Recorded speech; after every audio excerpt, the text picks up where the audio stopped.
Masabi ka na lang talaga na nasa huli ang pagsisisi. Kayo na nga, nagsisisi na nga ako kung bakit ko pinagupit ang buhok ko.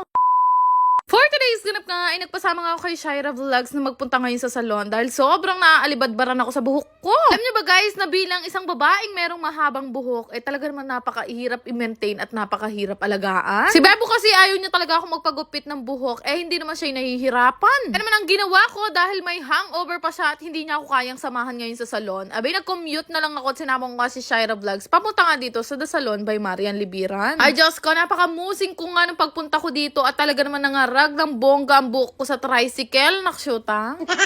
Ay, hindi ko nga kasama si Bebo ngayon dito sa salon. Abay, nagpasya ako na magpagupit ng buhok. Diyos ko.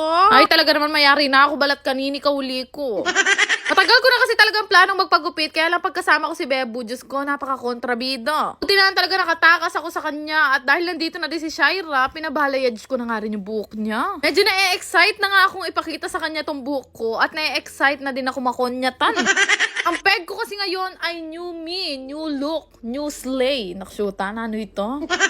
Siyempre, tinawagan ko nga rin si Angeline Mapagmahal para nga maipa-treatment ko din yung buhok niya. Alam niyo ba itong si Nanay, ayaw na ayaw niya rin na magpagupit ako ng buhok. Kaya nung tinawagan ko siya, gupit na ang buhok ko, di ba?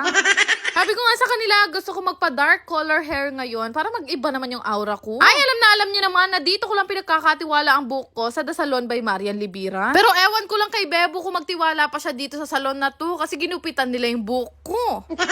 Habang naghihintay nga ako, kanina pa ako chumichika dito na nagugutom na nga ako. At nagulat naman ako dito kay ate. Abay, nagpa-deliver nga siya ng mga kakanin. Grabe, lahat talaga nadadaan sa parinig. Kaya maraming salamat po kay ate. Shoutout na rin sa kanyang John Lea kakanin. Ayan. Huli ng mga time nga na to, patapos na nga daw ako. At medyo kinakabahan nga ako sa result. After 3 years kasi, ngayon na lang talaga ako nagpagupit ng buhok. At hindi ko nga ma-imagine yung itsura ko kapag ka maikli na ang buhok. Pero simula kasi na nagpagawa ko dito sa The Salon by Marian Libiran, sobrang bilis na talaga humaba ng buhok ko. At ito na nga yung time, nagugupitan na nga nila yung buhok ko at nagpasya nga ako na ipa-layered nga ito. Nang maiba naman rugo yung itsura ko, ayoko na magmukhang matino. Charis! Grabe, habang ginugupitan nga yung bawat hibla ng buhok ko, iniisip ko na kung ano yung sasabihin sa akin ni Bebo. Mahirap nito ang sabihin niya sa akin mamaya, magpakasal tayo kapag kamahaba na ulit yung buhok mo. Ay, Diyos ko, mateko. This time, mapapasabi ka na lang talaga na nasa huli ang pagsisisi. Kayo na nga, nagsisisi na nga ako kung bakit ko pinagupit ang buhok ko. Mali pala, nagsisisi pala ako kung bakit ngayon ko lang pinagupit ang buhok ko. Pina-soft layered cut ko nga lang to at feeling ko nga bagay na bagay ko. Dahil nung mga panahong college ako, ganito nga yung aurahan ko. Palagay nga rin ako ng curtain bangs dahil ang gusto kong mangyari, magmukha akong anyo nga sa'yo. Soft layered nga pala yung tawag dyan sa haircut ko dahil ayoko masyado naghahabol-habol yung mga buhok. O diba, very Korea-Korean ang atake natin ngayon.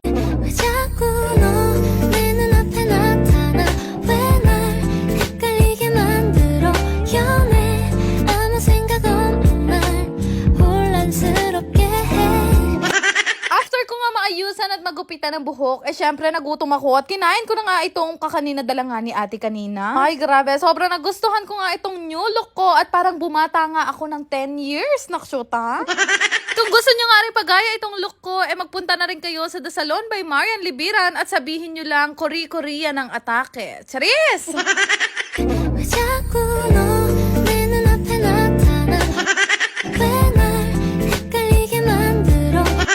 Ay nuko, tigilan na natin yan. Masyado na ako nagfi-feeling. Nakshuta.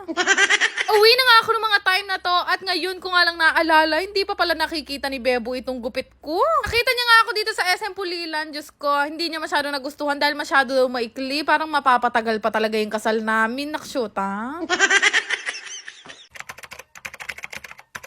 Gusto ko lang i-share sa inyo itong pinaglilibangan ko ang laro na Masaya Game. Siyempre, ito po ay bawal sa mga bata at paalala lang, ito ay libangan lang. Para makagawa ka nga ng account dito, kailangan mo lang naman mag-register gamit ang iyong phone number, mag-create ng password, ilagay ang verification code at mag-confirm. Referral ID naman ay makikita mo nga sa comment section. Napakagaling nga kasi may pa-daily bonus talaga sila araw-araw. Ganun lang kadali, magkakaroon ka na nga ng account dito sa Masaya Game at napakarami nga pwedeng pagpili ang laro dito. Siyempre, bago ka makapaglaro, ay kakailanganin mo muna nga mag mag-cash in gamit nga ang inyong mga GCash account number. 100 pesos nga ang minimum, 30,000 naman ang maximum. After nga noon ay makakalaro na nga kayo at gaya nga nito, nilaro ko nga itong Golden Emperor na palagi ko ngang nilalaro. Tutuwa ako dito kasi napakadali niya lang talagang laruin tapos ang laki talaga ng napapanalunan ko. Kakatuwa lang kasi kapag ka naiinip ako at wala talaga akong magawa, ito nga yung ginagawa kong libangan. Ay tingnan nyo naman, papindot-pindot lang ako, nananalo na ako ng malaki gaya nito.